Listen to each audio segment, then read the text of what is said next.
Hello and welcome back to Biker Stuff. I have been asked what camera I used on my bike last week. It was able to show where I was going, then it spun around to show me riding.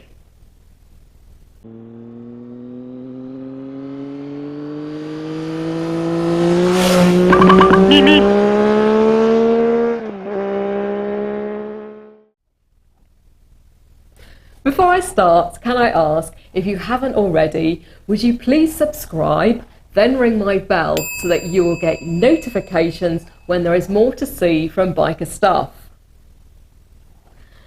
This is an Insta360 One X. It records in all 360 degrees through two lenses.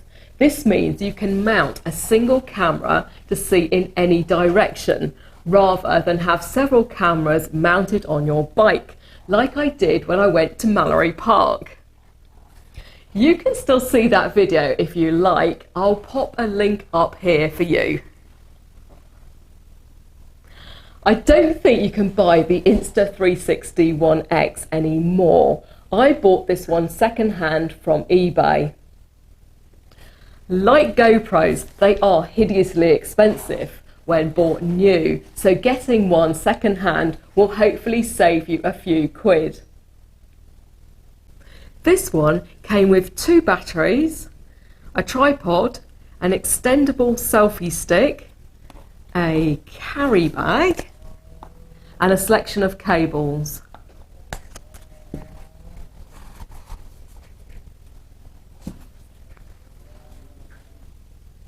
This is the camera. It has two lenses, one on each side.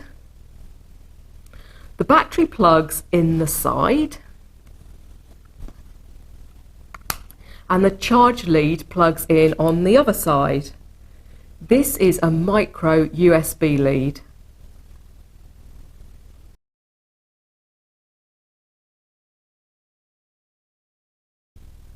The micro SD card slots in underneath, next to the mounting point, which uses the standard 1/4 inch camera thread. This is the power button, and above it is the mode button.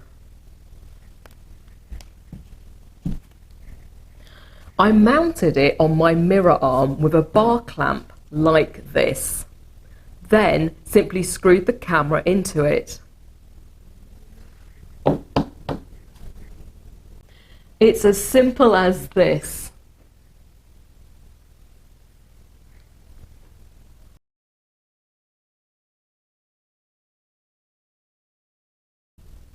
I am sure you can adapt GoPro adhesive mounts with a camera thread if you wanted to stick it to your fairing.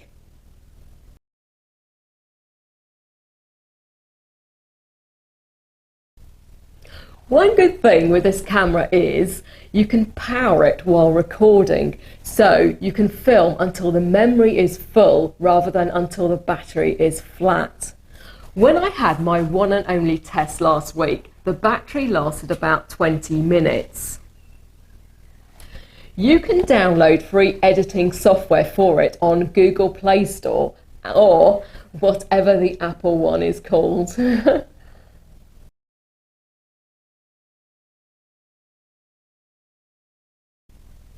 It isn't the easiest software to learn to use, but I guess it has a lot to do.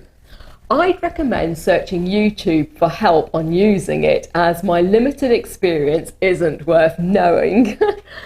The software I downloaded is called Insta360 Studio 2021. Once you've got a copy, search YouTube until you find someone who can guide you through it.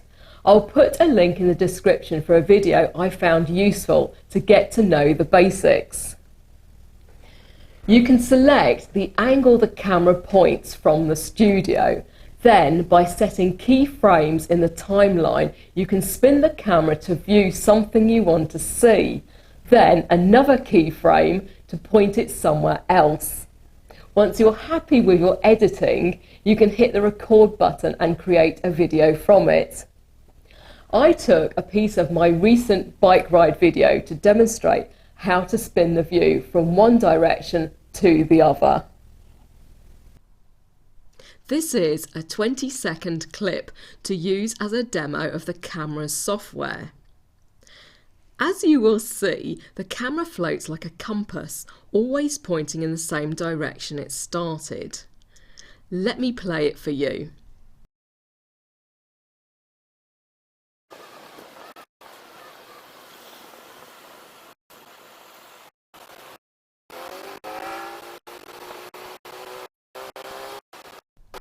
Oops, the preview is a bit jumpy.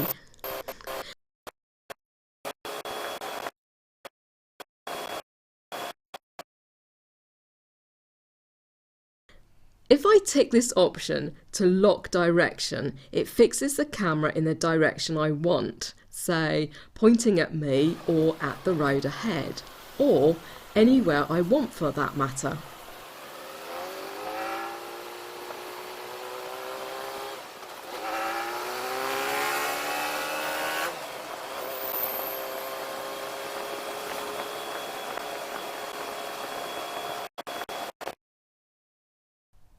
Let me create some movement.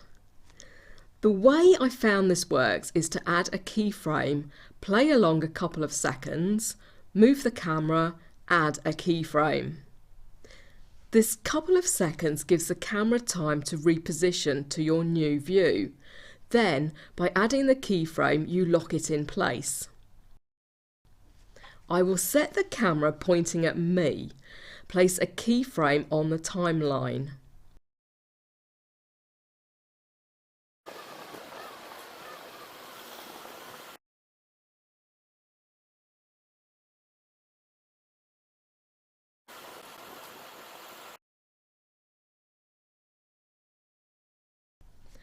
Check the roundabout.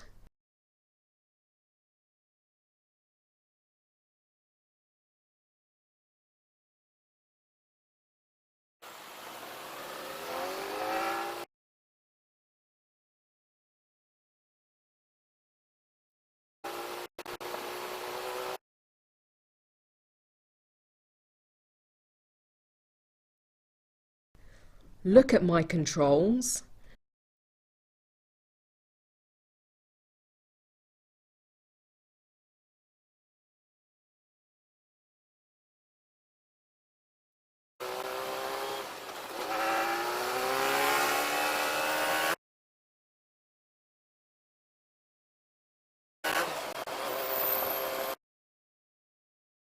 Check the road.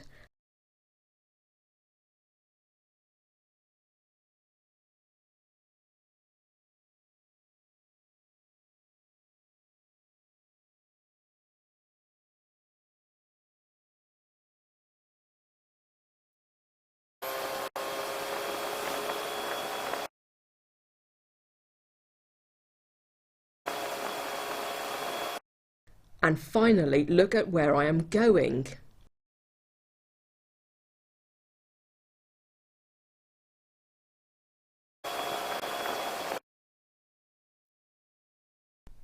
Let us take a look at what I have created.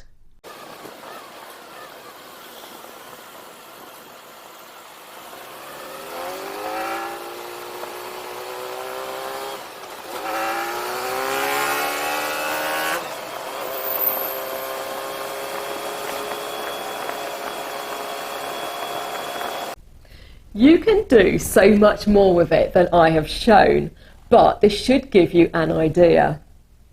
I hope this quick explanation on the Insta360 has helped you, and maybe you can film with one on your next bike trip.